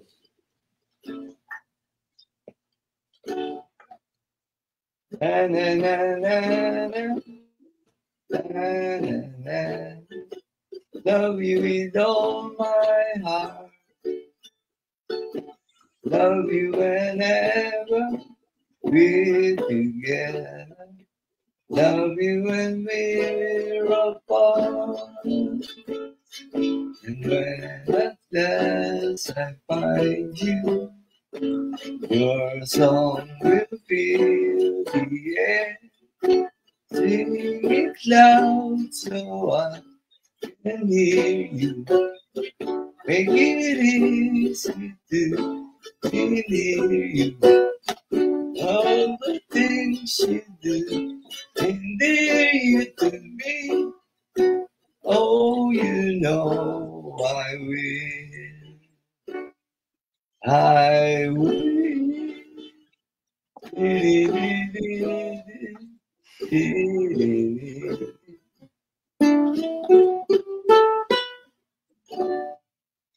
O, ayun. Tapos na commercial. Salamat po, Brad Pitt. Salamat. Para ma-break yung masyadong serious masyadong passion Ang passion niya sa Yeah. Brad Pitt, ito pa isang mayaman, si Engineer Edith Alvarez, dating safety manager ng Amcor. No, baka Hello sa mayamang Edith. Yan, ito si Edith Alvarez ang pangalan niya. Pakibanggit lang, Brad Pitt.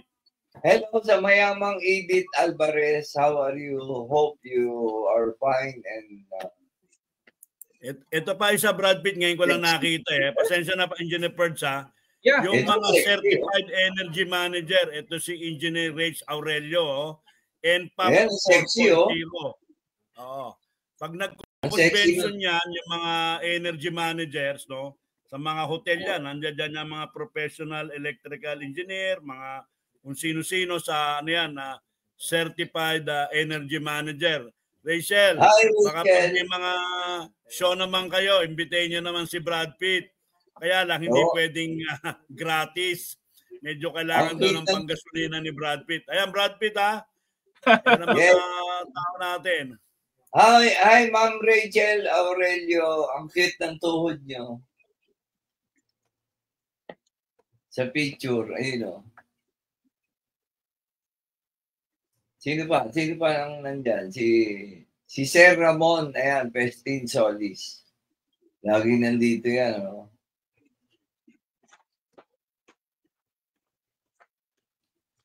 Mamaya. Go ahead na po, Sir Perds. Go ahead na po para matapos po natin. Pasensya na po kasi binibigyan lang natin ng daan yung, alam nyo nang pag nababanggit natin yung mga yan, makikinig uli sa atin. Yung mga, Salamat po. Mga manager din po yan, katulad, o mga presidente na rin po na yata yan, ng mga kasari-sari nilang kumpanya. Ayos. Okay. Sige. Engineer J, without much further ado, again, I would like to continue the discussion. Okay. So, syempre, meron tayong sinasabi, bakit daw yung permit dapat valid daw ng more than 8 hours? So, may mga factors po ito to consider. Number 1, ang factor natin, pag nagpatrabaho po tayo, kahit hindi po confined space siya, sigurado ba yung kondisyon ng ating lugar na gagawan parehas ba ngayon at bukas? So sometimes hindi po sometimes hindi po parehas. Nagbabago po 'yan lalo na sa lugar, lalo na sa labas or lalo na doon sa lugar ng confined space. Pangalawa, sigurado ba kayo na kung sino yung magtatrabaho ngayon, sila din yung magtatrabaho bukas? Depende rin po, di ba? Baka mamaya, yung isa doon sa mga kasama natin, nagkasakit or nagkaroon ng emergency. Oy, pre, yung kumpare mo, hindi papasok. Kunin mo na. Muna, yung isang kumpare mo, pamalit muna dyan. No. Kung hindi siya nabigyan ng toro, orientation or awareness doon sa mga ginagawa doon, alam natin, welder siya. Kung meron tayong mga iba pang napag-usapan na importante para magampanan niya ang kanyang trabaho, biglang nagkapalitan ng tao. So kaya nga, minsan yung permit, dapat pag natapos yung isang araw, kung may magtutuloy pa ho tayo ng trabaho kinabukasan o sa mga susunod na panahon, dapat kailangan natin ayusin. It has to be valid, not more than 8 hours po. Okay.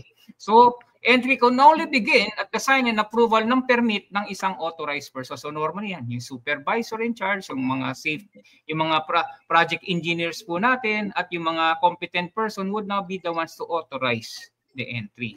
Then, of course, always, never forget, yung permit mo should always be closed at the end of work or at the end of the working day or the business day. So that later on, kung tutuloy nyo pa bukas, gumawa kayo ng panibagong permit na ulit.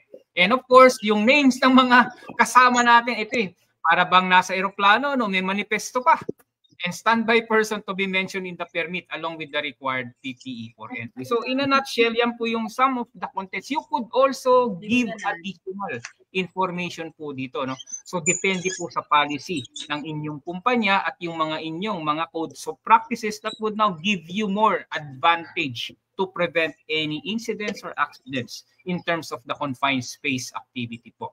And likewise yan, we have to isolate confined space from all process and material, lalo na incoming lines yan. Kaya nga meron tayong tinatawag na prinsipyo ng lock-out, tag-out, and try-out.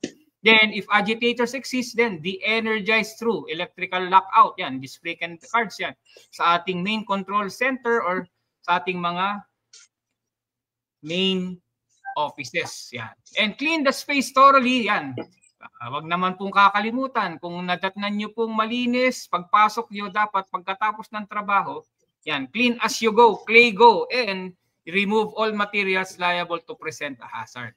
And ito pa, yung nabanggit ko kanina, you have to ventilate with fresh air, an uncontaminated air, and ventilate at least 4 air change per hour for sedentary activities and minimum of 8 air change per hour for physical activities.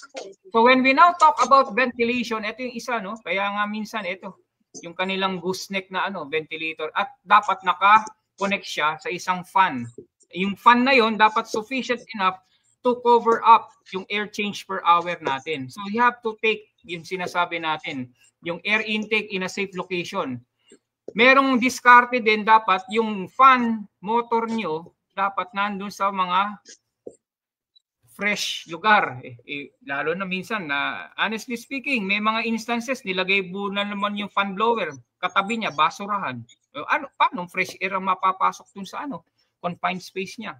Based on that. So, we have to evaluate kung saan yung ilalakay. Baka mamaya naman yung fan blower, yung blower nyo, ilalagay nyo naman yung suction niya malapit sa mga, sabi, may nagpipintura doon. So, yung mga, sabi natin, yung mga solvent-based paints na mga fumes and dust, baka malanghap lang niya. So, we have to really give magandang location ng air intake po natin. And of course, continuous ventilation and retest. Ito, mamaya, pag-usapan din po natin to. Yan. So, meron tayong simple formula lang po, no? Parang mathematics 101 lang po. How to compute for the air change per hour. Yan. Ito po yung base formula natin. Yan. So, air change is equal to yung 60 is yung conversion of minutes to hour and multiplied by the capacity, yung CFM niya, or cubic feet per minute divided by the volume of space. So bigyan natin ng example siguro. Scenario lang naman. Suppose we have a confined space that require ventilation system. Yan, to achieve a certain number of air change per hour. Ano daw yung mga parameters yan?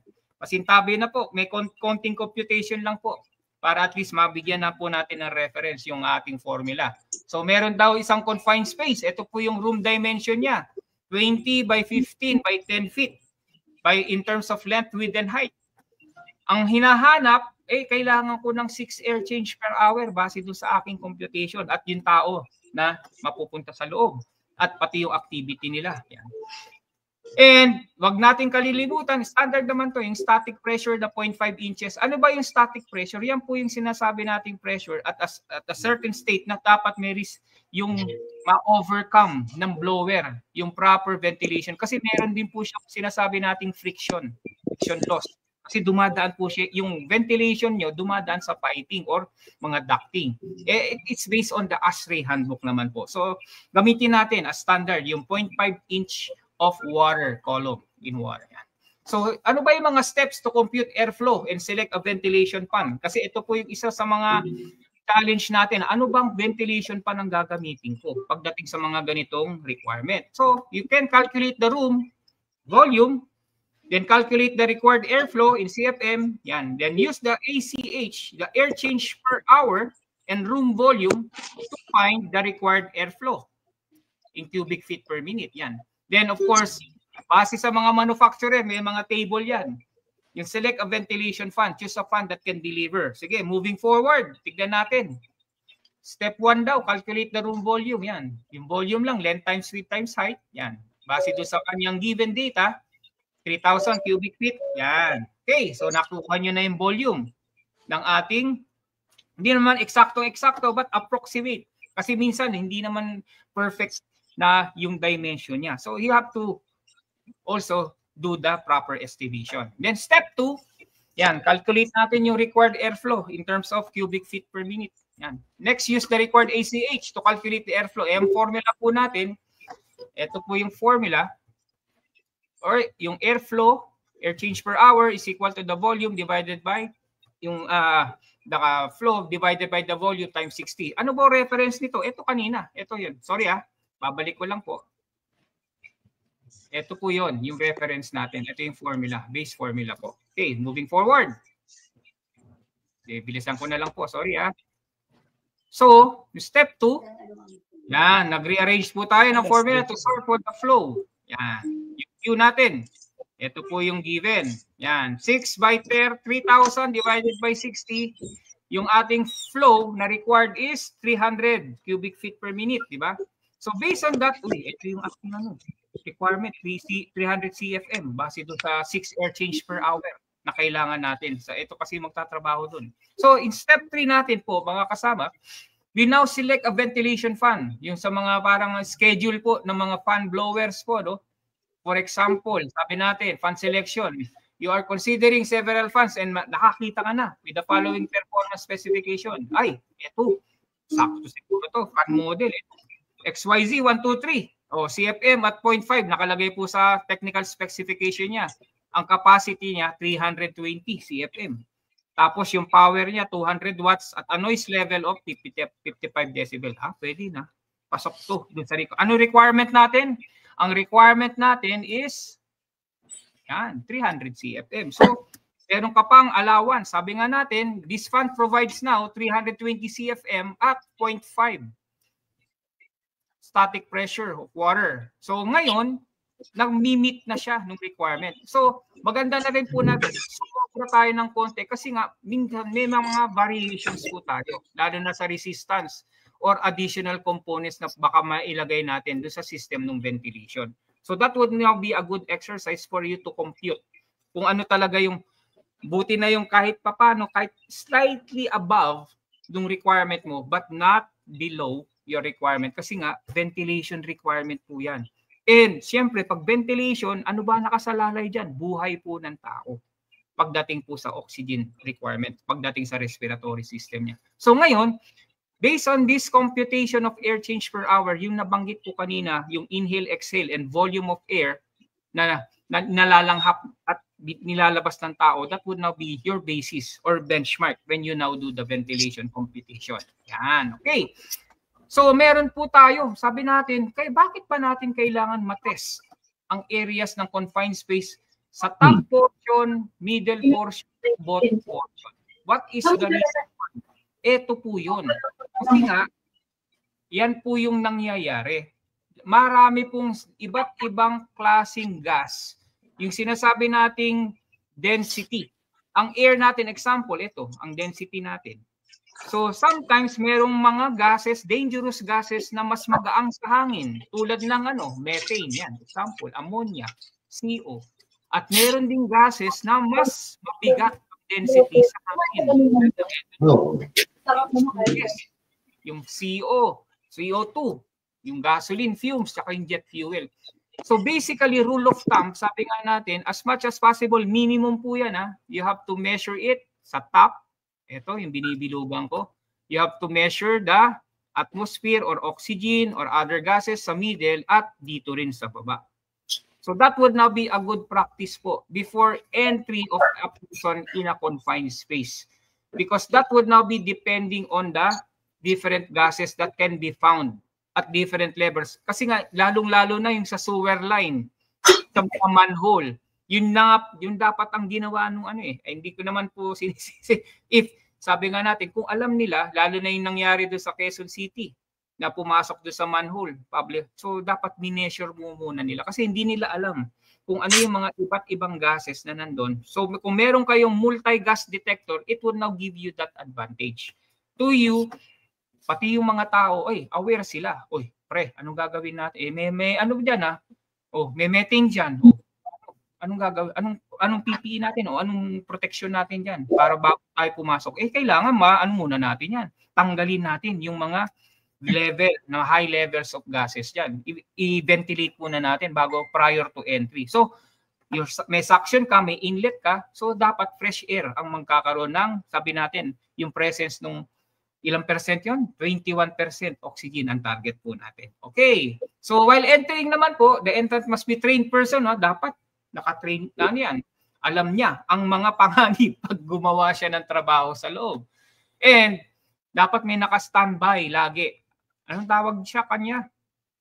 Rescue attendant to be provided. And will keep a watch on the entrant. Siya po yung magiging pangatlong mata, the third eye ng mga entrant sa loob. Para at least alam nila, ano na ba nangyayari dyan? Pre, kamusta na kayo dyan? Tapos kaya nga minsan may lifeline pa yung mga yan. Para at least meron silang audio and yung hand signal, pati yung sabi natin physical signal. Then the rescue attendant must be conversant with the emergency procedure. So, number 1, also requirement, you have to have emergency procedure just in case na magkaroon ng hindi inaasahang pangyayari sa confined space. Yan. Kaya nga minsan nilalagyan po, hindi pala minsan, madalas po. To be worn, yung mga safety harnesses or lifeline to be worn by entrant to extricate. Wag naman po sana mangyari, but just in case of emergency, they can be extricated immediately. Based sa, anong based doon? Based on your emergency procedure. May mga step-by-step guide yan. At kailangan, ang importante dyan, pagdating sa training, yung execution or what we call the mock drill.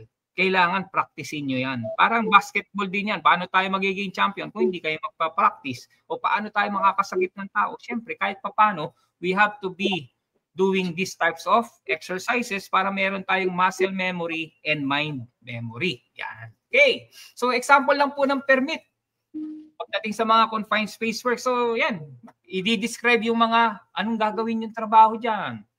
Gaano ba katagal kayo dyan sa loob para makagampanan nyo yung trabaho nyo? Saan ba particular yung lokasyon ng confined space? Yan. At sino-sino ba ang magiging involved dyan during the confined space activity? Yan. Pangalan, tirahan, tsaka suking tindahan. Hindi na pala kasama yung suking tindahan. Okay. Then, pre-entry inspection checklist to be done. Yan. And likewise, yung mga atmosphere measurement. Kaya sabi nga natin, minimum 3. Middle and bottom. Yan. Then, review. Later on, yung assess the confirmation of the confined space work permit.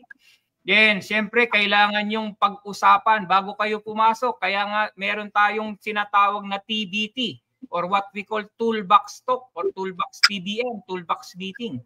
Prior to the execution, para malaman nyo lang bawat isa, naintindihan nyo na ba ang gagawin natin?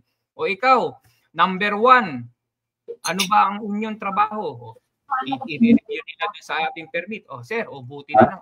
Ano ba gagawin natin in terms of emergency? Those are the things that would now be given consideration. And likewise yan, confirmation and approval na po ng authorized personnel. So moving forward, kailangan natin magkaroon ng okay. So all likely hazards about these responsibilities, kailangan meron tayo, no?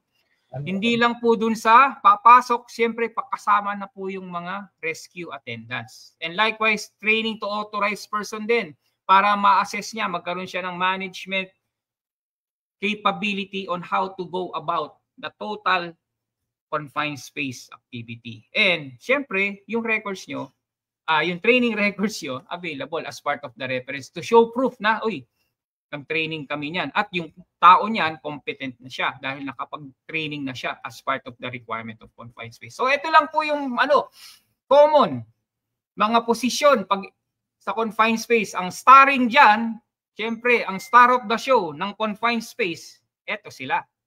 Sila yung gagawa Ang supporting actor ng confined space, eto, yung attendant. Kasi nga, kung ano mga ginagawa ng entrant, dapat alam ng attendant at any given time. Yan. Pero just in case of emergency, nandito yung ating magiting na emergency rescue personnel na alam niya lahat ang emergency procedure.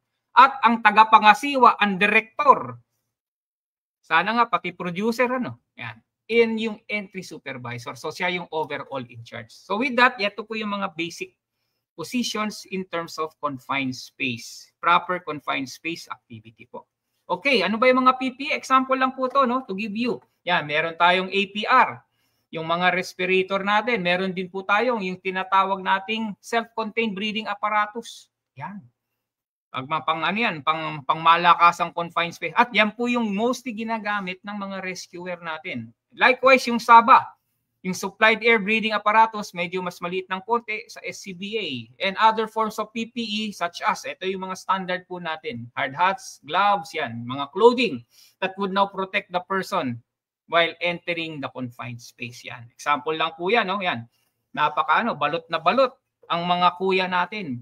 Ito nagbibigay na, naglalagay pa lang sila ng ventilation requirements dyan. Okay, siyempre, meron tayo dapat considering hindi lahat ng pagkakataon, honestly speaking, it goes well, lalo na sa confined space. So we have to be, sabi natin, ready in terms of emergency rescue. So normally yan, mga conscious lang, just to give you an overview. Evaluate muna yung situation and secondary existing hazard, di ba? And if you feel dizziness and other strains, hanapin nyo na agad. At bigyan nyo ng hudyat si attendant para mabigyan niyang hudyat yung rescuer for that matter. Yan. And attendant has to pull the victim. Pag wala namang malay, naku, ito yung pinakamasaklap sa lahat, yung walang malay, nawala na, nahimatay na. Ibig sabihin, nagkaroon na ng oxygen depletion. A standby man to evaluate the visible and secondary hazards po. Then, you have to cordon the area and use yan. Wag na wag papasok ang rescuer na hindi gumagamit ng SC. Kasi nga, may indicator ka na na wala masyadong magandang ventilation or oxygen dyan. Kasi ito, nahimatay na nga si kuya Example lang po as part of the reference. Then another rescuer has to pull the lifeline while the victim and rescuer are escaping. Yan. And provide immediate first aid. And confined space yun. Ano ba trabaho ng ating producer or director? Sabi nga natin, yan, note the hazards that may be faced during entry. And by verifying yan, checking the appropriate entries pagdating sa permit. Then terminate and cancel the permit kung talagang kinakailangan or kung tapos na yung trabaho, kayo na ang mag-close for maginyan. Then verify rescue services are available. Dapat laging handa lahat, operable lahat, at pag tinawag mo, ready to rumble. Yan. And of course, remove an auto. Yan. Yung lalo na yung mga marites sa paligid-ligid. Minsan sila pa yung nagiging biktima. So you have to be more observant yung mga walang kinalaman sa mga confined space activity at lalo na sa rescue. Nako. Don't involve them. Yan. Baka mamaya nagpe-Facebook live na pala yung mga yon. See that entry operations remain consistent with the permit. Tama po. Then ultimately the confined space supervisor is responsible for all confined space activity. Yan. Yung rescuer naman, understand the hazard of the space and be certified in emergency, lalo na yung first aid and CPR. At lalong-lalo na, pagdating sa confined space, hopefully na ito'y makasama sa isa sa mga inyong tools sa confined space. Pagdating sa mga, ito, itong aking nasa kamay, ito? Hopefully that you have a pulse oximeter. Lalong-lalo na, bago pumasok, kuhanan nyo. Ano ba nire-record dito? Yung sabi natin, yung sa oximeter, yung oxygen capability ng tao na makapag-absorb. At the moment, yung akin ay, 97. At tapos yung heart rate ko 104. Excited lang habang nagpe-present. But ang ating range pagdating sa oximeter is from 95 to 100%. Pag bumaba na po siya ng 90 or 92, may senyas yan, lalo na yung confined space pag rescue, kailangan niya ng first aid. Ano yung kailangan niya? Normally, medical oxygen muna as part. Pero, syempre, yung mag-a-administer niyan, yung competent hindi yung basta-basta. Kasi meron siyang mga time element din po pagdating pag minomonitor yung oxygen requirement ng tao. Pag tumataas na yung inyong oximeter, yung sa pulse nyo, pulse oximeter, habang tumataas na siya, tumaas na. Take a Pre, kanina nasa 90% yan. Sige, ano mo sa medical practitioner natin. Obserbahan nyo. Pag tumaas na yung tigil nyo muna yung medical oxygen at natural ventilation na lang kasi naka-cope up na yung kanyang katawan. So those are the things na maliliit na bagay but it's a life-saving item po at knowledge so that later on when you now encounter these types of circumstances, yan, alam natin how to use the rescue equipment. And by using the rescue equipment, how you would now analyze na yung tao ay kailangan pa ng further medical attention or stable na siya. So those are the things na sinasabi natin katangian ng rescuer that he or she must undergo the required training and competency in order for he or her na maka-attend sa mga emergency rescuer. So at least practice annually. Yan. So with that, I would like just to give a small statement. Safety and health leadership is about making others respect and follow the OSH advocacy as a result of your presence.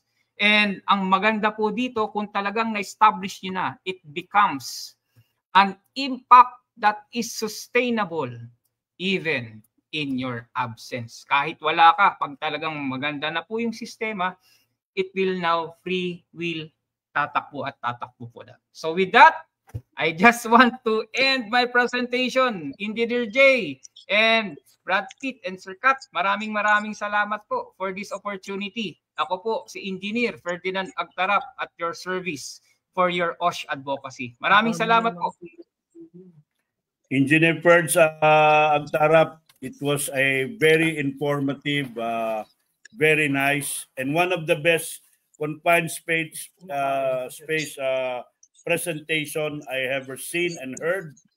At maraming salamat. At sabi ko nga, plan well, alam mo, baka mami ikaw may plano kang gumawa ng mga convention. Ang entertainment side, nandiyan dyan si Ginoong Brad Pitt na talagang ang kanyang safety advocacy one of its kind. At isa sa pinakamatalino natin, kumakain na nga si Katatlong Hari. Nagmimerienda na, hindi na talagang napuyat na . Anyways, thank you very much. At kung meron tayo, sana nga may nagdi-discuss dito, yung sa PSME, yung mga about scaffolding naman, erection, about that, yan naman, or supplier ng mga scaffolding. And again, we would like to thank you, Engineer Ferdinand Agtarap. Okay, parting word, sir, and then si Katatlong Hari, then si Brad Pitt, then ako. Your fighting, not fighting words, your closing remarks. Okay, yeah. Okay, so on behalf of my team and yung aking mga kasama, I just want to give a short, message. Honestly, pagdating po sa safety, health, and environment, we are using our senses. Yan. Ano ba yung mga senses natin? Sa mata, sense of sight. Sa tenga, sense of hearing. Sa ilong, sense of smell. Sa bibig, sense of taste. At yung pinakamalaki, yung pinakamalikot na parte ng katawan, yung kamay natin, sense of touch. So all of these senses are now being utilized in order for us to identify hazards po, mga kasama. And based on that, yun po yung sinasabi kong isang statement. Pag sinabi natin, the eye won't see what the mind doesn't know. Makita mo yan, marinig mo, malanghap mo, matikman mo at mahawakan mo pag hindi alam ng inyo, utak or yung knowledge. Wala. Nga tayo dyan. So on behalf of our team and FOA Training Consultancy Services, we have to really utilize our senses and we have to learn on how to utilize them by means of that input or information. So with that, thank you very much po for this opportunity. Maraming salamat po sa inyo. Engineer J, Sir Brad Pitt, and Sir Tatlong Hari po. Sir Kat, maraming salamat po. And the rest of the audience, and yung na-shoutout ko po kanina, hopefully that makarating po sa inyo. Salamat po. Thank you very much. Okay, Brad Pitt, Kat, Tatlong Hari muna. Kat, ikaw muna. Maraming salamat. Maraming salamat, Engineer Ferd, sa iyong mga na-share na napakahalaga hinggil sa safety. Gusto ko lang sabihin na hindi lang sa confined spaces, meron tayong environmental air quality. Ang napapansin ko during construction, pag nagsisinsil o nagdi-drill, ang daming debris, ang daming dust produced by yung sa concrete na sinisinsil nila or dinidrill. Kaya dito kinakailangan din na pag meron kang na drilling activity, dapat magkamaroon ka ng containment tent na may exhaust saka na may intake, saka yung worker dapat may respiratory na protection. So napakahalaga noon, hindi lang sa confined spaces, kasi sa construction ang alikabok because of the chiseling and the drilling activities. So dapat may containment tent habang nagdidrill ka o nagchichisel. Maraming salamat, Engineer Perds. And then sana yung PSME mag-sponsor ng seminar o debate hinggil ng nuclear power. Okay. Iba kasi yung respiratory protection pagdating sa nuclear power plant. Thank you. Thank you, Kat. Good afternoon. Brad Pitt, your turn, Brad Pitt. Nakamute ka, Brad Pitt. Ayan, maraming salamat sa ating guest. Alright. Mamaya, dyan ako sa Hilton. Meron akong racket dyan, wedding reception. Hilton, Manila. So, thank you and see you next week sa dito lang, all about safety. Ang mahal ng ticket mo ron Brad Pitt. Yung nanggit mo, Hilton, yung bang tapat ng airport? Oo. Magkano ticket dyan? Hindi, wedding reception yan. Hindi kami pwede. Pupuntahan ka sana namin. But anyways, Friday. Di ba rin, pag ginasal ka. Friday. Attorney Ed Cinco, marami pong salamat din at hopefully maging part ako ng stand-up comedy. At ano man ako, marami na ang gustong gawin sa buhay ko, Brad Pitt, racket safety na, meron pang comedy na. At so again, maraming salamat kay Engineer Ramon Pestinsolis, ang